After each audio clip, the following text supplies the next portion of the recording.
Jeste li ikada miješali pastu za zube i sodu bikarbonu? U ovom kratkom videu ću vam pokazati što će se dogoditi kada kombinirate ova dva sastojka.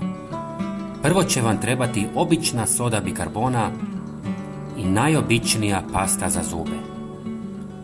Sada u malu posudu dodajte 2 žlice sode bikarbone,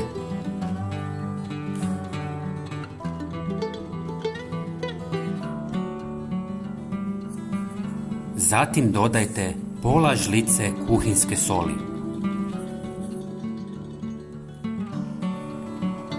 Treći sastojak je par centimetara paste za zube. Kako biste dodatno poboljšali smjesu, na kraju dodajte 1 do 2 žlice tekućeg deterdženta za suđe koji će sjediniti ovu smjesu i učiniti je još učinkovitijom. Temeljito promiješajte sve sastojke par minuta dok ne dobijete homogenu smjesu. Pitate se čemu ovo služi?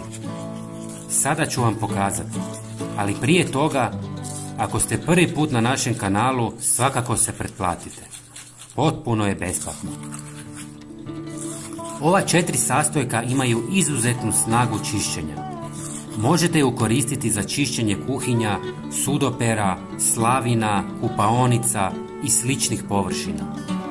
Uklanja sve naslage, dezinficira površine i ostavlja ih sjajnima.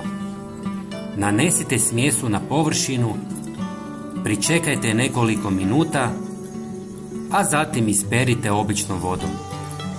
Rezultat će vas oduševiti. Ova 4 sastojka su pristupačna, a možete stvoriti učinkovito sredstvo za čišćenje koje je jeftinije od onih dostupnih u trgovinama. Dragi prijatelji, pogledajte i naš idući video na ekranu. Hvala vam puno.